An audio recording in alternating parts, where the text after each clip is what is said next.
આજે આપણે બનાવવાના છે સ્ટ્રીટ ફૂડ સ્ટાઇલ મોમો, પણ હા, મેદાના નહીં, ઘઉંના લોટમાંથી. અને તેની સાથે મોમો સ્પેશિયલ ચટણી અને સાથે મસાલો એટલે કે સ્ટફિંગ પણ બનાવશું. તો ચાલો શરૂ કરીએ રેસીપી. તો સૌથી પહેલાં મોમો માટે આપણે અહીં લોટ બાંધી લઈશું. મેં અહીં 1 કપ ઘઉંનો લોટ લીધો છે, તેમાં થોડું મીઠું એડ કર્યું છે અને સરસ રીતે લોટ બાંધી લીધેલો છે. તો હવે બીજી બાજુ મોમો સ્પેશિયલ મસાલા તૈયાર કરવા માટે મિક્સી જારમાં મેં 1 ચમચી લાલ મરચું, 1 ચમચી ગરમ મસાલો, 1 ચમચી ધાણા જીરું, 1 ચમચી આમચૂર પાવડર, 1 ચમચી ચાટ મસાલો, 1 ચમચી કિચન કિંગ મસાલા, 1 ચમચી કસૂરી મેથી અને સ્વાદ અનુસાર મીઠું એડ કરી લીધું છે. આ બધી વસ્તુને આપણે સારી રીતે ગ્રાઇન્ડ કરી લઈશું. હવે ત્યારબાદ મોમોની ચટણી બનાવવા માટે એક કઢાઈમાં 3 થી 4 ચમચી તેલ ગરમ કરવા મૂકીશું. તેલ ગરમ થઈ જાય તો તેમાં ઝીણું સમારેલું આદું, થોડી ધાણાની ડંડીઓ લઈશું અને તેમાં મેં 3 ટામેટાં સમારીને લીધા છે. જોડે 4 થી 5 લાલ મરચાંને પલાળીને લીધા છે. હવે તેમાં આપણે સ્વાદ અનુસાર મીઠું એડ કરીને ઢાંકી દઈશું અને ટામેટાને સોફ્ટ થવા દઈશું. ત્યારબાદ હવે બીજી બાજુ આપણે જે વેજીટેબલ મોમોમાં ઉમેરવાના છે તે આપણે ઝીણા સમારીને તૈયાર કરી લઈશું.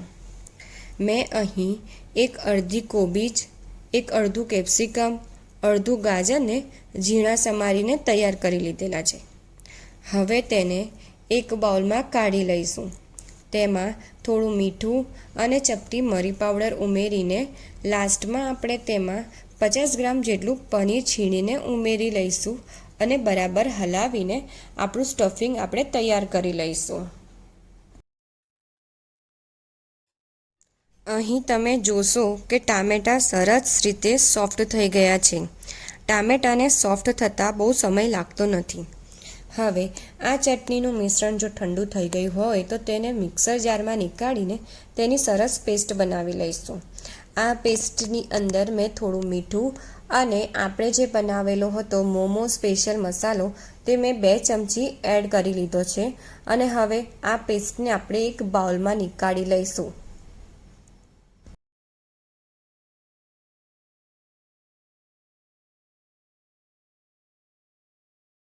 ત્યારબાદ સ્ટફિંગ બનાવવા માટે એક કઢાઈમાં તેલ ગરમ કરવા મૂકીશું. તેમાં આપણે જે વેજીટેબલને સમાર્યા હતા તે એડ કરી દઈશું. હવે તેમાં થોડો ચાટ મસાલો અને રેડ ચીલી સોસ એડ કરી દઈશું. આ બધું એડ કર્યા પછી સ્ટફિંગને આપણે હલાવીને થોડીવાર કૂક થવા દઈશું. હવે સ્ટફિંગમાંથી પાણી છૂટું ન પડે તે માટે આપણે તેમાં 1 ચમચી કોર્નફ્લોરની સ્લરી ઉમેરીશું, જેનાથી સ્ટફિંગમાં સારી એવી ગ્રીપ આવશે. અને આપણે સ્ટફિંગને બહુ ઓવરકૂક નથી કરવાનું, થોડી ક્રંચ આવે ત્યાં સુધીને જ કૂક કરવાનું છે. ત્યારબાદ આપણે જે મોમો મસાલો બનાવ્યો હતો તે મોમો મસાલો 2 ચમચી એડ કરી દઈશું અને તેને સારી રીતે મિક્સ કરી લઈશું. તો હવે આપણું સ્ટફિંગ તૈયાર છે. હવે લોટને થોડો મસળી લઈશું. તેને આવી રીતે મોટી રોટલી કરી તેમાંથી એક વાટકીની મદદથી આ રીતે નાની નાની પૂરી કરી લઈશું.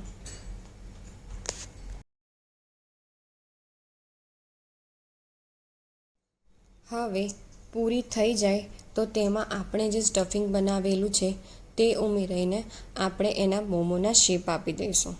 તો અહીં મને બતાવજો કે મારા મોમોના શેપ પરફેક્ટ નથી, તો તમે પણ કમેન્ટમાં જણાવજો કે કોણ મારા જેવું છે જેના મોમોના શેપ પરફેક્ટ નથી આવતા.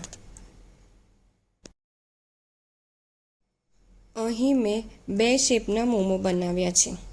બીજી બાજુ સ્ટીમરમાં પાણી ગરમ કરવા મૂકી દીધું હતું અને હવે તેમાં આપણે એક એક કરીને મોમો સ્ટીમ કરવા મૂકી દઈશું અને તેના ઉપર તેલ લગાવી દઈશું.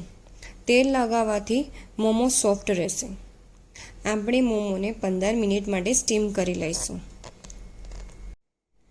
તો તૈયાર છે આપણા ઘઉંના લોટમાંથી બનાવેલા સ્ટ્રીટ ફૂડ સ્ટાઇલ મોમો, જેને આપણે ચટણી સાથે સર્વ કરીશું.